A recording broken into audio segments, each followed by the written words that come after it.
Hey, how you doing, everybody? It's your boy, your man's Eon. You already know me, and this is Forever Still Struggling the Podcast, episode 56. Dang, son, we come a long way, and we still going every week consistently, right, son? You know me. Alright, so first, before we get into anything, I gotta announce this. I'm not a financial advisor, but I do have gems for you, right, son? So please understand that everything on this episode and every other episode is for educational and entertainment purposes only, right? Son, please support the channel by clicking that like button followed by the subscribe button, right, son? And then utilize the links in the description to get, money on Voyager. I mean, not Voyager, but you get money on crypto.com. You get Bitcoin on Voyager, shares on Robinhood, shares on Webull, and, a lot of these platforms that I mentioned, well, all of the platforms that I mentioned, I use, and I feel like these platforms are very valid and can really help you, right, son? So, this episode, hedging with gold, I'm going to talk about some things, right? Inflation is here and is growing, right? As you may know, may or may not know, but I wanted to really share some ideas with you all and give some optional guidance, right? And when I say optional guidance, I mean you don't have to follow this if you don't want to, but it's good to hear, right? So this week we had a lot of news that came up, right? And when I say news, I mean particularly economic data, including retail sales, jobless claims, CPI numbers, even the monetary policy meeting that they had with Powell, right? So, but I want to focus on the CPI numbers, right? And what CPI is, the Consumer Price Index. And the CPI ultimately gives insight on inflation by measuring the change in price levels of consumer goods and services. And this number really comes out every month. And sometimes in different countries, they'll come out every quarter. But, in the U.S., it comes out every month. But this number comes out for other countries as well. So don't think it's just a U.S. thing, right? It's something that's consistent with the other, countries that have, a stable economy. Whenever the cost of an average good or service goes up or down, right, the CPI number will directly reflect that. It's a direct reflection of, that price change. And that's why these numbers are important, because I was like, dang, son, all right. You may say, all right, so how much is milk this week? Milk is $1.10. And then, a month later, you're like, dang, how much is milk this week? And milk is like $2. Some people who are just buying a whole bunch of groceries all at once, they may not realize the fact that the milk went up by a certain amount of cents. But, somebody that's only buying milk, they'll realize, dang, I'm paying more for this one product that I use on a regular basis, now than I did, on a particular week last month. So just keep that in mind. That's pretty much how it works, right? And it records that data. And this is for goods and services, not just like a certain product, right, son? So this week when the CPI numbers came out in the U.S., I peeped how much the reported readings increased, right? And then realized that numbers in other countries have increased as well. But in the U.S., this has been the largest increase since 2008, son. And as you all know, 2008, that's when that crash happened. So, keep that in mind as well. Typically, in times of inflation, gold is utilized as a hedge due to its strong ability to hold value against a weakening dollar, right? And this is not just for, the U.S. dollar. It's for other dollars as well.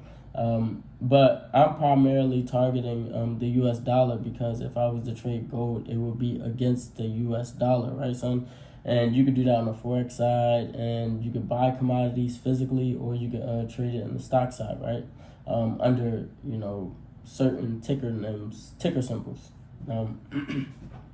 So, and it's like, all right, what am I hedging? Ultimately, when you're hedging, you are hedging your current assets, which could include your personal portfolios and your retirement portfolios, right? Like your 401k.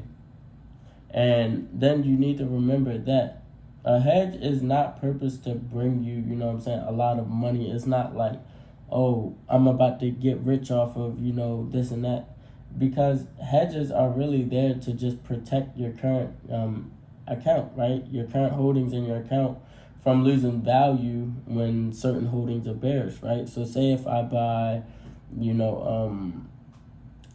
say if I buy stay-at-home stocks, right? But I'm pretty sure that things will not always be this way. So while I have stay-at-home stocks making me money, I'm buying the dip on travel stocks such as Boeing, right? That's a hedge. That's a hedge, right? That's how you do it. It's not always just, buying the inverse or the inverse of something. You really can hedge with, in other ways, right? And it's not so that you can make a lot of money at that specific time. It's just so that you can protect yourself from losing a lot of money, right? Or from losing value. So this same topic that I mentioned, for this episode was really talked about during the monetary policy meeting with Powell that took place in the middle of last week. And they mentioned a lot about the fact that inflation is happening and it's coming quick. Like, it wasn't really realized. It was anticipated but not realized until those CPI numbers came out. So I do expect, gold to be a strong resource this year. And me personally, I think that once we get past this $1,800 consolidation for gold prices, then we can see the prices of gold trend back up to that $2,000 level, right, son? Look, there's a lot more to talk about with this, but ultimately what I want to tell you is that those CPI numbers, tell you how inflation is moving, right, son? And you could utilize that to your advantage and save yourself from losses and also make a little bit of money along the way, right, son? So before I go ahead and get into the hidden gem, I want to go ahead and say this. Please check out Jermaine's Hustle Class. New episode just dropped. Valid content, everything. Go check that out. All right, now the progress for the week. I didn't do much, but here it is. 2% profit on Chewy, 32% profit Microsoft, 100% profit SNDL, 81% loss WBA, 100% profit AIB, 100% profit BODY.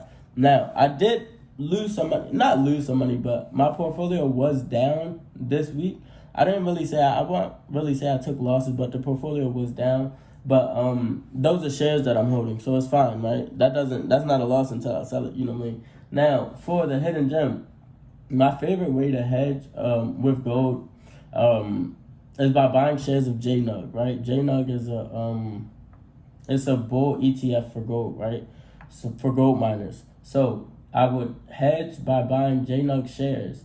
And one thing I got to tell you about this is it's extremely volatile at times. So you need to be careful. Look, son, this is Forever Slow Stroking the podcast. It's your boy, Eon. You already know me. And I'm just here to give you guidance, perspective, and a little assistance, right, son? If you feel like you want to talk about anything regarding this episode, just hit me up. But for now, I catch your eyes, son.